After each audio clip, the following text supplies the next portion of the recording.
رسوله النبي الأمين الحنين الكريم الرؤوف الرحيم. أما بعد فأعوذ بالله من الشيطان الرجيم. بسم الله الرحمن الرحيم. إنهم كانوا يسارعون في الخيرات ويدعوننا رغبا ورهبا وكانوا لنا خاشعين. صدق الله مولانا العظيم.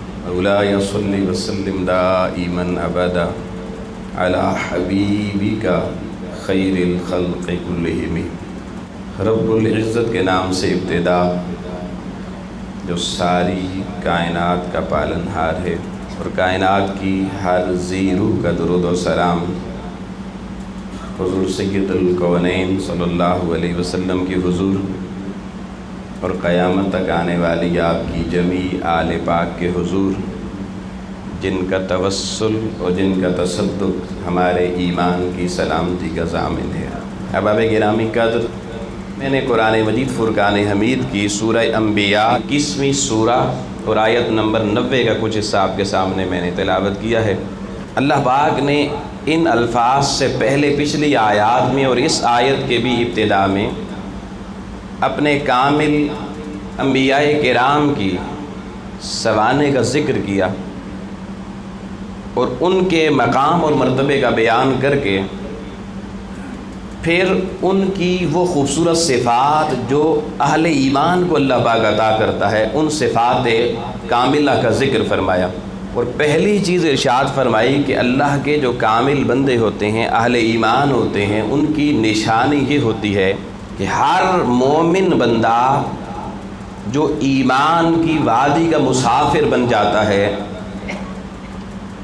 وہ باقی اہل ایمان کے ساتھ زندگی میں ایک مقابلہ کرتا ہے،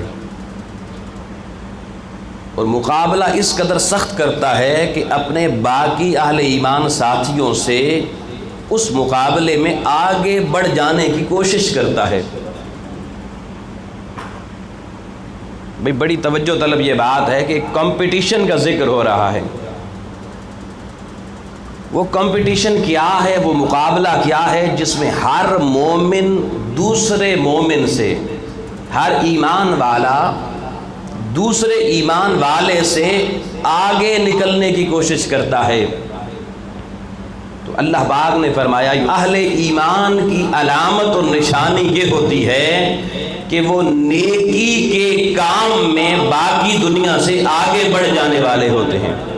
اب ہر وہ نیکی جو اللہ کی رضا کے لیے کی جاتی ہے، چاہے وہ عبادات کی صورت میں ہو، طاعات کی صورت میں ہو، معاملات زندگی کی صورت میں ہو، یا وہ نیکی خدمت خلق کی صورت میں ہو، اللہ کے کاملین بندے، مومنین بندے، وہ دوسروں سے بڑھ چڑھ کر نیکی کے کام میں حصہ لیتے ہیں. جیسے کوئی دوڑ کا مقابلہ ہو اور ایک بندہ دوڑ کے مقابلے میں شامل ہو جائے تو وہ پیدل تو آہستہ آہستہ نہیں چلے گا کہ میں باقیوں کو دیکھوں وہ کیسے دوڑ رہے ہیں. جب وہ اس میں شامل ہو جائے گا تو یقیناً وہ بھی وہ دوڑ جیتنے کی کوشش کرے گا، باقیوں پہ سبقت لے جانے کی کوشش کرے گا. قرآن مجید نے دوسرے مقام پہ یہ لفظ استعمال کیے فاستبقوا الخیرات، کہ نیکی کے کام میں اہل ایمان کا شیوا یہ ہے کہ وہ باقیوں پر سبقت لے جایا کرتے ہیں. اور اللہ کے محبوب صلی اللہ علیہ وسلم نے صحابہ کرام کو تربیت ہی ایسی دی کہ صحابہ کرام اس مقابلے میں ہمیشہ دوسرے سے بڑھنے کی کوشش کرتے تھے. سیدنا فاروق اعظم رضی اللہ تعالیٰ عنہ کہتے ہیں کہ میں زندگی بھر حضرت سیدنا صدیق اکبر کے ساتھ اس مقابلے میں لگا رہا کہ نیکی کے باب میں کوئی وقت ایسا آئے کہ میں صدیق اکبر سے آگے بڑھ جاؤں، مگر صدیق اکبر نے کبھی مجھے آگے بڑھنے نہ دیا. فرماتے ہیں جب غزوہ تبوک کا موقع آیا اور امام الانبیاء علیہ السلام نے ارشاد فرمایا کہ مسلمانوں، آج اللہ کے دین کو تمہارے مال کی ضرورت ہے، اپنا مال لے آؤ، تو کہتے ہیں میں بڑا خوش ہوا کہ آج موقع اچھا آ گیا ہے، حالات بھی اچھے ہیں، کاروبار بھی اچھا ہے، پیسہ بھی خوب ہے، آج میں صدیق اکبر پہ بازی لے جاؤں گا. فرماتے ہیں میں گھر گیا، میں نے سارے گھر کے سارے مال کو 2 حصوں میں تقسیم کیا. ایک حصہ گھر والوں کے لیے رکھا اور دوسرا آدھا حصہ اٹھا کے پیغمبر اکرم صلی اللہ علیہ وسلم کی خدمت میں حاضر ہوا اور حضور کی بارگاہ میں پیش کر دیا۔ حضور کی بارگاہ میں بیٹھا ہی تھا، کتنے میں سیدنا صدیق اکبر رضی اللہ تعالیٰ عنہ اپنے مال کے ساتھ تشریف لائے۔ امام الانبیاء علیہ السلام نے پوچھا صدیق اکبر یہ بتا گھر والوں کے لیے کیا چھوڑ کے آیا ہے؟ اے لوگوں، ایمان کا دم بھرنے والوں، سیدنا صدیق اکبر کا جملہ سنیے۔ آپ فرمانے لگے اے محبوب خدا، آپ نے مال مانگا تھا، سوئی سے لے کر جھاڑو تک جو کچھ تھا سونے آپ کے قدموں پہ نچھاور کر دیا ہے، اور گھر والوں کے لیے ایک اللہ کی ذات کو چھوڑ کے آیا ہوں، ایک اللہ کے رسول کو چھوڑ کے آیا اللہ اور رسول چھوڑ گئے۔ سیدنا فاروق اعظم فرماتے ہیں اس دن سمجھ آ گئی اس مقابلے میں صدیق اکبر سے جیت۔ یسارعون الی الخیرات۔ پھر دوستان محترم دیکھیے یہ مقابلہ، کوئی بندہ بھی جو کلمہ پڑھتا ہے وہ اس مقابلے میں شامل ہو جاتا ہے۔ ایک عام آدمی دیکھیے، وہ بڑی مشکل سے، بڑی توجہ طلب بات، وہ 5 وقت کی نماز اگر شروع کر دے تو اس کا دل کرتا ہے بس فرض پڑھ لیے ہیں کافی ہیں، بس یہ فرض پورا ہو گیا۔ مسافر اس شارح کا ہوتا ہے، وہ فرض بھی پڑھتا ہے، جس شوق سے اللہ کی حضوری میں فرض پڑھتا ہے اسی شوق سے سنتیں بھی پڑھتا ہے، نوافل بھی پڑھتا ہے۔ پھر اس کا شوق اس خیرات، اس نیکی کے باب میں اور آگے بڑھتا ہے۔ وہ 5 وقت کی نمازوں کے ساتھ اشراق کے نوافل بھی پڑھتا ہے، وہ چاشت بھی پڑھتا ہے، وہ اوابین بھی پڑھتا ہے، اور جب رات کو دنیا سو جاتی ہے کوئی دیکھنے والا نہیں ہوتا، اپنے آنگن میں مصلی بچھا کے تہجد کی نماز بھی پڑھتا ہے۔ پوچھو کیوں ایسا کر رہے ہو؟ تو آواز آتی ہے یسارع، نیکی سے آگے، دوسروں سے آگے بڑھ جانے والے، کوشش کرنے والا شخص ہے۔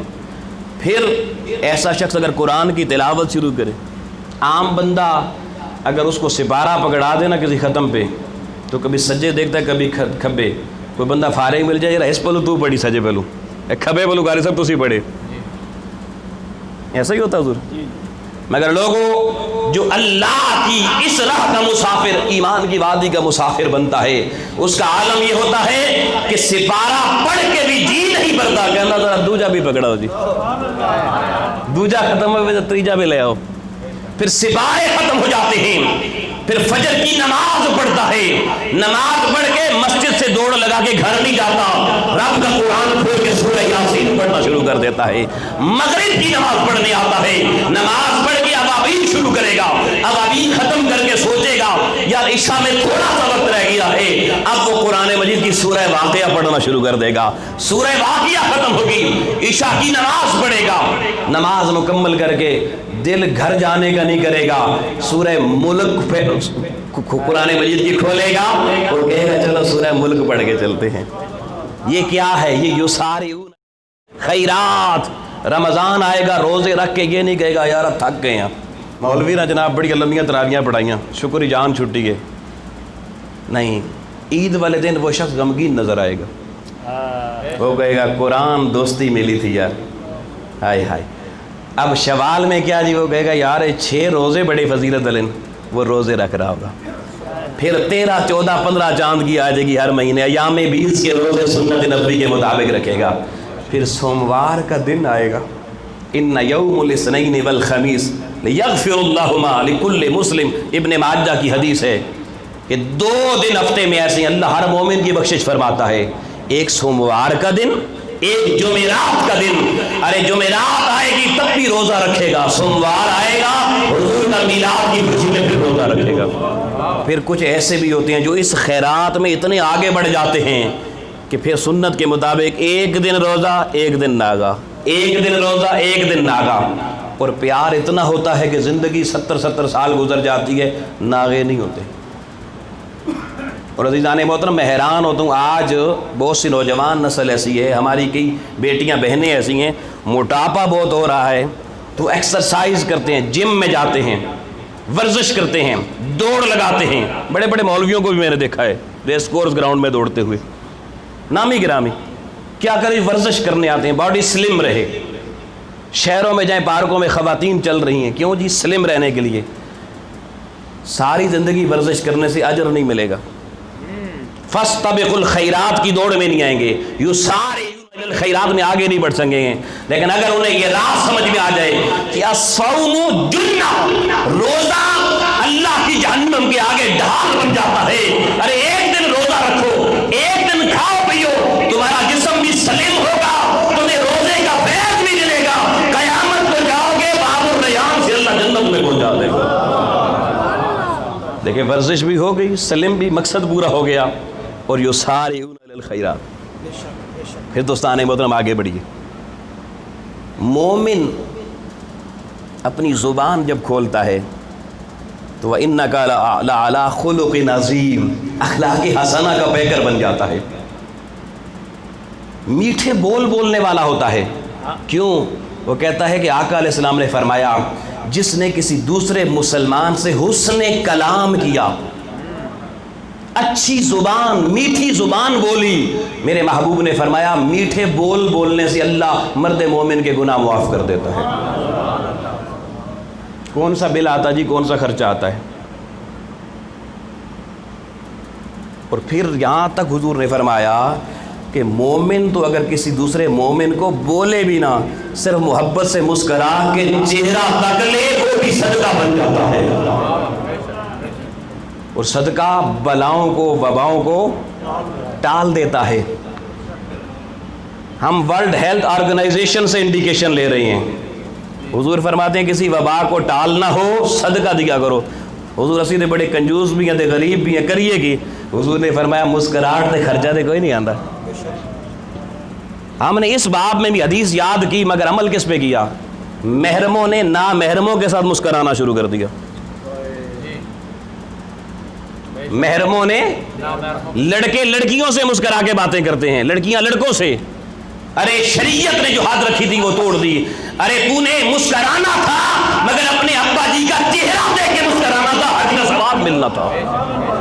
تو نے مسکرانا تھا اپنی سگی ماں کا چہرہ، بہن کا چہرہ، بھائی کا چہرہ، مسلمان بھائی نے بھائی کا چہرہ، مسلمان بہن نے اپنی بہن کا چہرہ دیکھ کے مسکرانا تھا۔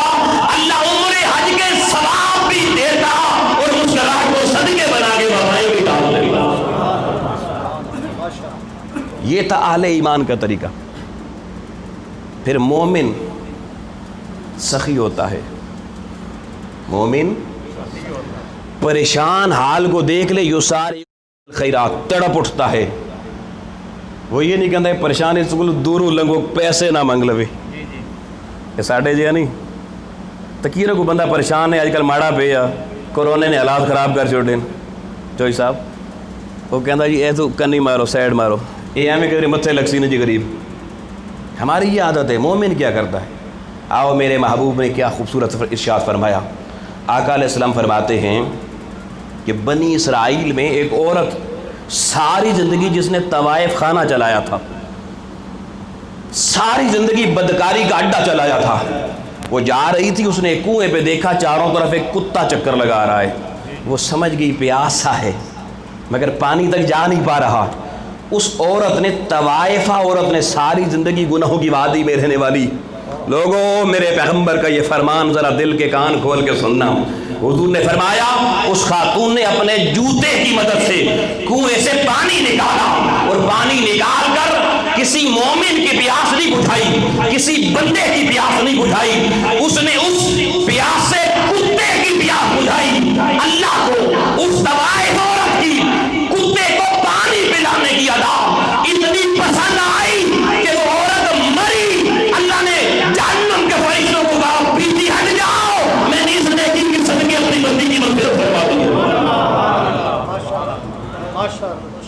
آؤ لوگوں، یہ جملہ مجھے میرے رونگٹے کھڑے کر دیتا ہے، میری نس نس سے یہ آواز نکلتی ہے کہ لوگوں آج سمجھ نہیں آتی، بنی اسرائیل کی فاحشہ عورت اگر کتے کو پانی پلا دے، بخشش کے زینے ادا کر جائے، اور مسلمان تو سگے بھائی کو پانی پلا دے، تو ماں باپ کو پانی پلا دے، تو مسافر کو پانی پلا دے، تو کلمہ پڑھنے والے کو پانی پلا دے، اللہ تجھے کتنے بڑے رتبے دے گا۔ یہ تھا اہل ایمان کا راستہ، یسارعون خیرات۔ آج گھروں کی حالات یہ ہے، پہلی بات تو ہر شخص اپنی خود پسندی کا شکار ہے، من پسندی کا شکار، کبر کا شکار، ہر کوئی دوسرے کو نیچا لگانا چاہتا ہے۔ اے پیرن جو ندیب جڑا کٹو، اے مولوی نے ندیب جڑا کٹو۔ پازیٹیو تھنکنگ اناٹمی ختم ہو گئی، ہر شخص منفی سوچ کا حامل، اور ہر شخص دوسروں کا دل دکھا رہا ہے۔ اللہ کی عزت کی قسم لوگوں، اسی گاؤں کولی حمید میں کبھی وزٹ کر کے کسی دروازے کو کھٹکھٹا کے کسی ماں کے پاس بیٹھ جانا، اسے کہنا دل سے بتا اپنے بچوں سے خوش ہے، وہ ماں رو پڑے گی، وہ کہے گی بڑی محنت نال پالے سن شاہ جی، بڑی محنت نال پالے سن، اے جوان ہے اور ماڑی گل نہیں بجنے سننے۔ آپ کسی باپ کا بازو پکڑ کے راہ چلتے بٹھا لیں، اسے کہ بتا اولاد، اس باپ کی آنکھیں بھر آئے گی، کس دین کا کلمہ پڑھنے والے ہو، کس دین متین کے کس پیغمبر کو ماننے والے ہو۔ ہر گھر کی ماں پریشان، ہر گھر کا باپ پریشان ہمارے رویوں کی وجہ سے۔ ارے دنیا کو رویے تو اسلام نے سکھائے تھے، یہ تو دین محمدی کی خیرات تھی، اور آج اسی خیرات سے مسلمان محروم ہے۔ کیوں؟ مسلمان کے گھر میں کوئی باپ کہہ دے میں بچوں سے خوش رہوں، یہ کیسے ممکن ہے؟ میں سوچتا ہوں جسمانی آغوش میں 9 مہینے شکم میں رکھ کر، ارے کئی سال تک اپنے ساتھیوں کا دودھ پلا کے تجھے جوانی کی دہلیز پہ لا کے کھڑا کیا، اس لیے تو بیٹے تجھے جوان نے کیا تھا کہ آج ماں کی آنکھوں میں آنسو ہو، تجھے پرواہ نہ ہو۔ میرے محبوب پیغمبر کا فرمان ہے، اور ماننے والوں میرے پیغمبر کے ذرا حضور کی حدیث کو محبت سے سننا۔ آقا فرماتے ہیں ان المسلمین اذا التقیا، مسلمان جب دوسرے مسلمان سے ملتا ہے وتصافحا، اور مصافحہ کرتا ہے۔ اب تو یہ حدیثیں پڑھنا بھی اس دور میں ذرا لوگوں کو بھاری لگے گی کہ مصافحہ بھی کرنے ہوتے ہیں، یہ بھی دین ہی جائے۔ حضور کی حدیث سنیے، وتصافحا، جب مسلمان دوسرے مسلمان سے ملتا ہے مصافحہ کرتا ہے، وضاحکا، اور اپنے چہرے پہ مسکراہٹ لاتا ہے۔ لکل منہما، وہ جو دونوں ملنے والے ہیں ایک چہرے پہ نہیں، دونوں چہروں پر، فی وجہ صاحبہ، ہر ملنے والا اپنے دوسرے ملنے والے کے سامنے اپنے چہرے پہ مسکراہٹ لاتا ہے، مگر مسکراہٹ حضرت صاحب اس لیے نہیں لاتا کہ چلو جی ذرا جھک کے ملیے، ذرا جھک کے ملیے، اے کوئی پیسے شیسے لوڑ بیت لب جان گے، اپنے مفادات کے لیے نہیں، اپنی ذاتی غرض کے لیے نہیں۔ لوگوں میرے پیغمبر کا جملہ سننا، حضور نے فرمایا وہ دوسرے مسلمان سے اپنی برادری ازم کی بنیاد پر نہیں، اپنی قبیلہ ازم کی بنیاد پہ نہیں، اپنی علاقہ ازم کی بنیاد پہ نہیں، بلکہ وہ اس لیے محبت سے ملتا ہے، مسکراتا ہے کہ یہ کلمہ محمد عربی کا پڑھنے والا ہے، لا یفعلان ذلک الا للہ تعالی۔ وہ دوسرے سے ملتا ہے، مسکراہٹ کے ساتھ مصافحہ کرتا ہے، اور ملنے کا مقصد دنیا کی کوئی لالچ نہیں ہوتی، بلکہ اللہ کی خاطر ملتا ہے۔ آؤ میرے محبوب کا فرمان سنیے، حضور فرماتے ہیں لم یتحرکا حتی یغفر لہما، وہ ایک دوسرے سے جدا بعد میں ہوتے ہیں، ہاتھوں سے ہاتھ جدا بعد میں ہوتا ہے، اللہ دونوں کی مغفرت پہلے فرما دیتا ہے۔ جدا بعد میں ہوتے ہیں، اللہ مغفرت پہلے فرما دیتا ہے۔ بھئی بات بڑے مختصر وقت 5 سے 10 منٹ میرے رہ گئے ہیں صرف، لوگوں آج سمجھ نہیں آ رہی، مگر آؤ قاری صاحب بیٹھے ہیں، یہ حدیث ایک نہیں کئی کتب میں، بخاری میں بھی، مسلم میں، دیگر کتب میں بھی موجود ہے کہ ان اللہ تعالی یقول یوم القیامت ابن آدم مرضت فلم تعدنی، اللہ قیامت کو آدم کے بیٹے سے، یہ نہیں کہ مولوی سے پوچھے گا، بھئی توجہ ہے، یہ نہیں کہ شاہ جی سے پوچھے گا، اللہ آدم کی اولاد سے پوچھے گا۔ کیا پوچھے گا؟ میں بیمار تھا، تم نے میری عیادت نہیں کی۔ آؤ بھئی توجہ طلب، میں بیمار تھا تم نے میری عیادت نہیں کی. بندہ کہے گا اللہ تو رب العالمین تھا, رب العالمین, مجھے تو پتہ نہیں تھا تو بھی بیمار ہوتا ہے, میں تیری عیادت کیسے کرتا, کیف اعودک, میں کیسے تیری عیادت کرتا.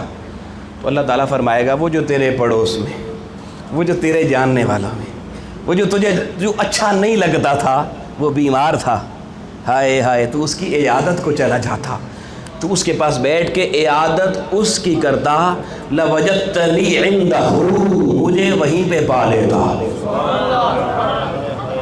تیرے نامہ اعمال میں لکھتا تو نے پڑوسی کی عیادت نہیں کی, تو نے صرف کلمہ پڑھنے والے کی عیادت نہیں کی, تو نے بظاہر کو ایک انسان کی عیادت کی, مگر تیرے نامہ اعمال میں لکھا جاتا تو اللہ کی عیادت کر کے آ رہا ہے. یہ دین کہاں ہے؟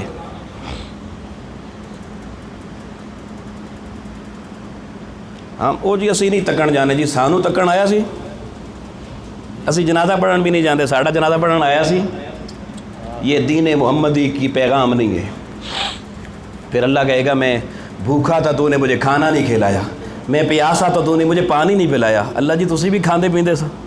اللہ نے فرمایا تو وہ جو بھوکا تیرے محلے میں تیرے قربت میں کوئی رہتا تھا, وہ جو کوئی پیاسا تیرے پاس آ گیا تھا, اس کو پلاتا, اس کو کھلاتا, تیرے نامہ اعمال میں لکھا جاتا تو نے اللہ کو کھلایا پلایا. ہم تو کھلانے پلانے کا اہتمام بھی کریں تو مولوی صاحب آ جاتے ہیں یہ بدعت ہے جی, اب تو یہ کرنے بھی نہیں دیا جاتا. اللہ سب کو فہم عطا فرمائے. مگر دوستان محترم, دو جملے اگلے قرآن مجید کے بڑے امپورٹنٹ ہیں. اللہ نے فرمایا ایک تو یسارعون الی الخیرات, مومن دوسروں سے آگے بڑھ جانے والے ہیں. پھر فرمایا وَيَدْعُونَنَا, ہائے ہائے ہائے, مومن کی شان بتا رہا ہوں, قرآن کے لفظ بتا رہا ہوں. وَيَدْعُونَنَا رَغَبًا وَرَاهَبًا, پھر وہ بڑی چاہت کے ساتھ, بڑی امید کے ساتھ اور بڑی خوف اور خشیت کے ساتھ یدعوننا, وہ ہماری طرف بلانے والے ہوتے ہیں. مومن ہر دوسرے مومن کو ایک ہی سبق دیتا ہے, اللہ سے امید لگاؤ, اللہ کا خوف اختیار کرو. لوگوں مومن کے یہ دو اسلحے اور ہتھیار ہیں, ایک کا نام ہے امید, شوق, رغبت, چاہت, دوسرے کا نام ہے اللہ کا خوف, اللہ کا ڈر. بھئی میں بات بالکل مختصر کروں, عارفین لکھتے ہیں انسان کا یہ جو نفس ہے نا, یہ گدھے کی مانند ہے. انسانی نفس کس کی مانند ہے؟ گدھے کی مانند ہے. گدھے کو مالک لے کے بعض اوقات چلتا ہے, گدھا اکڑ جاتا ہے, آگے نہیں چلتا. وہ اپنے بچے کو مالک گھاس دیتا ہے, اس کو آگے سے گھاس دکھاتے جاؤ یہ چلتا جائے گا. تو اکثر گدھے گھاس دیکھ کے چلنا شروع ہو جاتے ہیں, لیکن کچھ بڑے ڈھیٹ ہوتے ہیں, وہ گھاس دیکھ کے بھی نہیں چلتے. پھر مالک کیا کرتا ہے, ڈنڈا لیتا ہے, وہ پھر پیچھے سے ڈنڈے لگاتا ہے, وہ ڈنڈے کے خوف سے چلتے ہیں. تو بزرگ فرماتے ہیں انسانی نفس بھی ایسا ہی ہے, اس کو اللہ کی رحمت کی امید دلاؤ. اگر اچھا ہوا تو اللہ کی رحمت کی اس شوق اور امید میں چل پڑے گا اللہ کی طرف. یدعوننا, اللہ کی طرف جانا شروع کر دے گا. اور بعض اوقات اس کو یہ چاہت بارے میں نہیں, وہ کہتا یار مشکل ہے, کہتے مولویاں ہتھے چڑھ جاواں گا, پیران دے ہتھے چڑھ جاواں گا, میں آزاد ہی ٹھیک ہاں, وہ نہیں مانتا. تو پھر فرمایا راغبا و راہبا, پھر اسے اللہ کا ڈر, اللہ کا خوف بتاؤ کہ اللہ بڑی ہیبت والا, جلال والا ہے. یا وہ اللہ سے امید لگا کر امید کی لالچ میں چلتا چلا جائے گا, یا اللہ کے ڈنڈے کے خوف سے اس کی بارگاہ میں رجوع کرتا چلا جائے گا. مگر دونوں چیزیں ضروری ہیں. صرف جو اللہ سے امید رکھتے ہیں, خوف نہیں کھاتے, وہ کہتے ہیں جی اللہ تے جی بس رحمت لائے جی معاف کر دے سی, وہ آہستہ سا بے عملی کا شکار ہو جاتے ہیں, عمل چھوڑ دیتے ہیں. اور جو صرف خوف کھانا شروع کر دے وہ نا امید ہو جاتا ہے, یار پتہ نہیں معاف ہو سی یا نہیں ہو سی. امام غزالی فرماتے بندے یوں کر, جوانی میں خوف کو غالب رکھ کہ جوانی منہ زور ہوتی ہے, اللہ کا خوف تجھے گناہوں کی دلدل سے بچائے گا. اور بڑھاپے میں امید کا دیا زیادہ جلا, کیونکہ بڑھاپے میں جسم کمزور ہو جاتا ہے, عبادت خدا کی مشکل ہو جاتی ہے. لیکن جب اللہ کی رحمت کی امید آسرا اور سہارا بن کے وجود میں آتی ہے, کمزور وجود میں بھی طاقت آ جاتی ہے, پھر مسلح نہیں چھوٹتے, بڑھاپے میں بھی عبادت کر کے مزہ آیا کرتا ہے.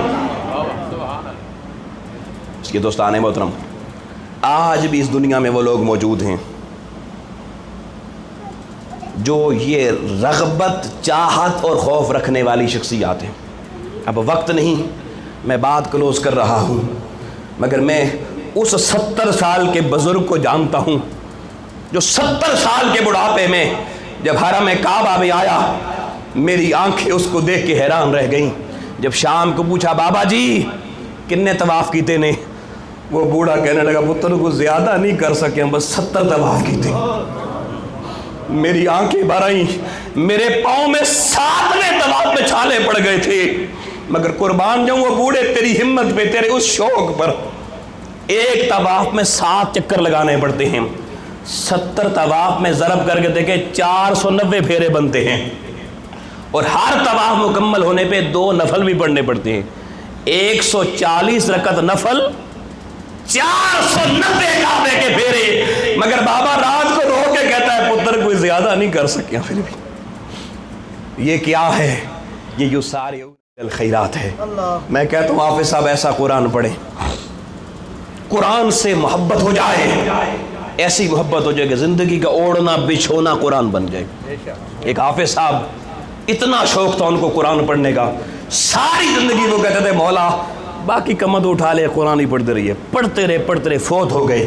فوت ہونے کے بعد کچھ عرصے بعد ان کے ایک عزیز نے خواب میں دیکھا، پوچھا ہاں بھائی بتا، تو زندگی میں مرنے سے پہلے کہتا تھا اللہ قبر وچ بھی ایک قرآن ہتھے دیں یہ پڑھن دا دل کردا ہے، کیا بنا؟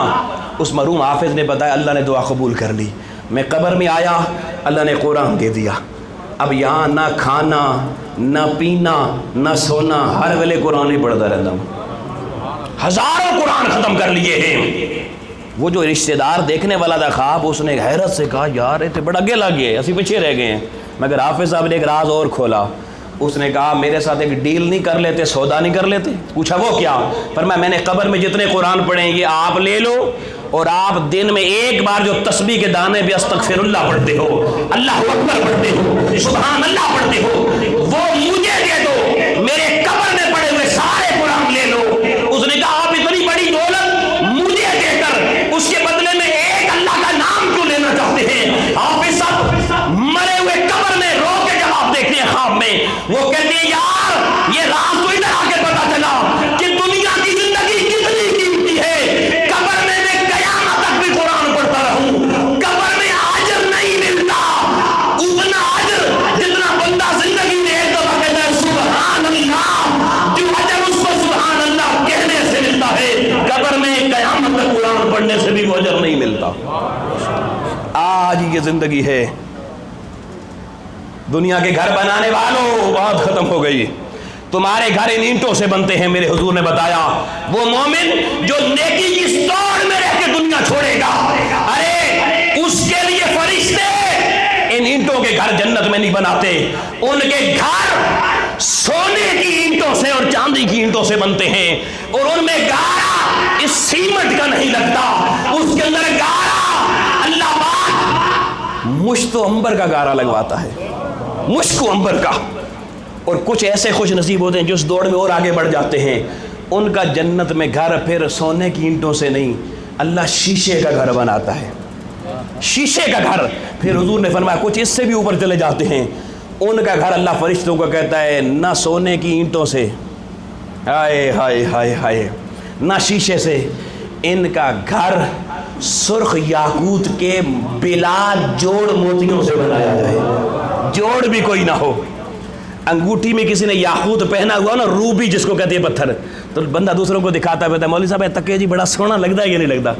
ارے انگوٹھی کی نگینے پہ ناز کرنے والے، اللہ تو پورا گھر تجھے نگینوں کا بنا کے دینے والا ہے۔ آؤ لوگوں اللہ کی بارگاہ میں دعا کرتے ہیں مالک و مولا ہمیں اس دنیا کے گھر کی کم اور اس آخرت کے گھر کی فکر زیادہ عطا فرما۔ واخر دعوانا